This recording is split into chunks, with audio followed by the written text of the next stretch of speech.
The PZA meeting, we got a little delayed, but we're all set to go now. So I'll call the meeting to order. Could we get a roll call, please, Kelly? Number two, sorry. Mr. Featherling? Here. Mr. Miller? He's got his hand up. Mr. Tholen? Ms. Polk?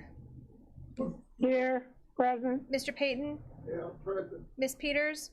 Present. Ms. Dunbar? Present. Mr. Kinzinger? Present. Mr. Fairfield? Present. Mr. Smith? Present. Mr. Swanson? Present. Mr. Dunnell? Present. Mr. Long? Present. Mr. Eads? Present. Mr. Wheeler? Present. Mr. Seroy? Present. Mr. Lear? Present. We have a quorum. Thank you.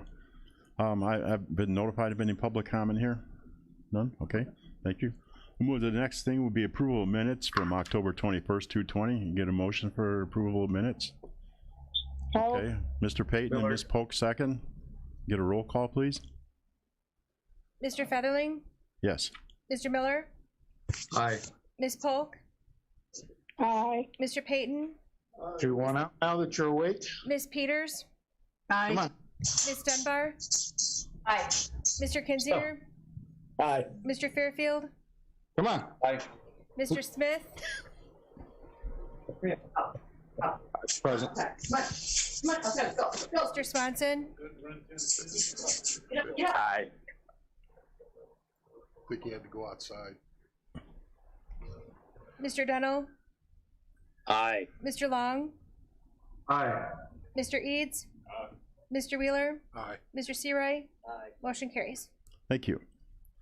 Next up, we have the building report. We have to have a motion for that, to accept that? Okay.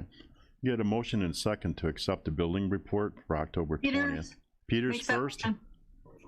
Polk. Ms. Polk second. Okay. Any discussion, Delbert? Delbert, you there? I'm here. Can you hear me? Let's hear you. Good. All right. Had another good month for October. Issued 115 permits. 5 of those were new houses for a valuation of $4.4 million and brought in revenues of $40,044, which is up 21% from October of 2019. Thank you. Should have a copy of this in your Yes. packet there, so you can look at the details, but I can answer any questions you'd like. Okay. Anybody have any questions for Delbert? Okay. Barring none, could we get a roll call vote on that? Mr. Featherling? Yes. Mr. Miller? Aye. Ms. Polk? Aye. Mr. Payton? Aye. Ms. Peters? Aye. Ms. Dunbar? Aye. Mr. Kinzinger? Aye. Mr. Fairfield? Aye. Mr. Smith? Aye. Mr. Swanson? Aye. Mr. Dunnell? Aye. Mr. Long? Aye. Mr. Eads? Aye. Mr. Wheeler? Aye. Mr. Seroy? Aye. Motion carries. Okay. Thank you. Next up is planning. We have the reauthorization of services agreement between the County of Kankakee and Economic Alliance of Kankakee County Incorporated. Get a motion in a second. Donald. Miller. Donald and Miller. Mr. Donald first, Miller second. Can we have a little discussion here now? Mr. Seroy? Thank you, Mr. Chairman. I believe we're just gonna give the head nod to move it to executive committee, and then it'll go through executive committee and then to the full board. Okay. But because it's planning a lot with the Economic Alliance, it starts here. Okay. So we don't need to vote on it then. It's just a head nod then. I don't know if we need to vote on it, but Okay. it is on the executive committee agenda. Okay. Well, we also. had a first and a second there, I believe. Yeah, you can vote on it. Okay. It ain't Let's gonna vote hurt. on it then. Anyone have any questions about that? We're over transparent, huh? We've been doing this for a long time. We're just redoing it. I think it's a real good program. Mr. Chairman. Be reauthorized every 2 years. Every 2 years, okay? Mr. Chairman, Yes. I just want to call attention to the committee, and this is one where I put a date in here under Section 10, and I just want everybody to be aware of it. Previously, the agreements looked like they ended on November 30th. I put December 13th of 2022, which is the assumed date of when the new board will take its place, so we don't have a lapse. because essentially we might be operating without an agreement. I just didn't want, that is the only change. I mean, we updated the dates 2 years on the agreement. But that's the only change I made that might be identified as substantive for the committee to be aware of. And I can certainly, in time for executive, we could roll that back to, I thought that trying to shoot for the date when we believe the new board would take effect would be the most appropriate date. Makes sense. Okay, thanks. Ms. Dunbar, I believe I heard you there? I did. Thank you, Mr. Chairman. But I think Mr. Wilson answered my question. There weren't any other significant changes, correct, Mr. Wilson? That is correct. Thank you. Okay, barring no more conversation or more discussion, let's have a vote on that. Roll call, please. Mr. Featherling, Yes. Mr. Miller, Aye. Ms. Polk, Aye. Mr. Payton, Ms. Peters, Aye. Ms. Dunbar, Aye.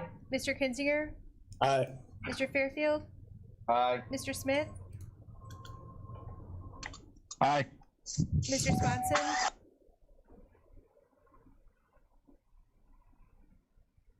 Mr. Swanson, Aye. Mr. Dunnell, Aye. Mr. Long, Aye. Mr. Eads, Aye. Mr. Wheeler, Aye. Mr. Searoy, Aye. motion carries. Thank you. Next up, we have a transportation update. Ben, is that going to be you? That is. Okay. So This is we've an got, update, doesn't require any vote or anything, so. It does not require any vote. This is just an update on our roof transit system. We're talking about Q1 for fiscal 2021, so that's July 1 through September 30th. We did 6,622 trips, and I guess the thing to note there, it's a little over 40% decrease from the previous year, but it's almost a 19% increase from the previous quarter. So even through the pandemic, obviously we've seen a drastic decrease in ridership, but we are seeing, we saw an increase in Q1. So where trips were up, on demand response, we're up 600 trips, and then on the commuter route to Moments, we're up 500 trips.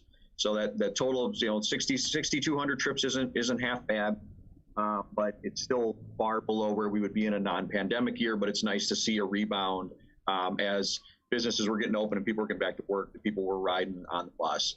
Program expenses for the quarter were $172,000, so that comes out to about $25 per trip. Okay, thank you. Any questions? Mr. Smith? Daryl?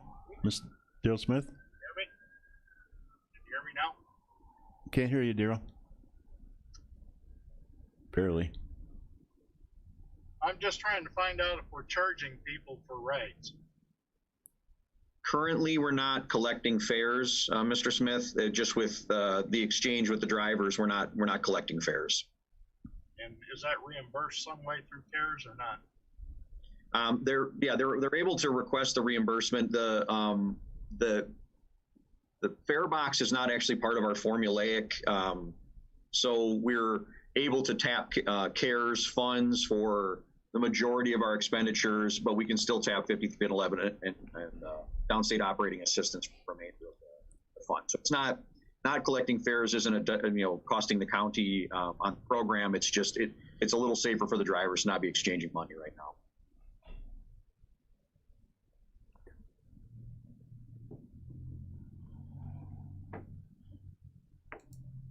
Okay, anyone, that's all the questions we have for Mr. Wilson? Okay, thank you, Mr. Wilson, for your time. We'll go to old business now. We don't have anything under old business that I'm aware of. And any new business at all from anyone? That anyone has any questions about any new business or anything to talk about? Okay, otherwise I'd oh, Ms. Polk, I hear you. I'd like to say something. If anyone would like to donate to the Dr. Martin Luther King Scholarship Fund, please contact Dr. Patricia Polk. Where would that be at? I would be glad, and all proceeds, well, we're a 501c3, so all the proceeds go for the scholarships. Since we can't have the actual prayer breakfast and all the other things that we do, this is our way of making scholarship money. And we will have a program book. Okay, thank you. We get a motion to adjourn. We don't have Mr. Hess, so Mr. Wheeler's going to make it, and then Motion to adjourn. A second. Mr. Payton already seconded, so. All in favor, say aye. Aye. Thank you all. Motion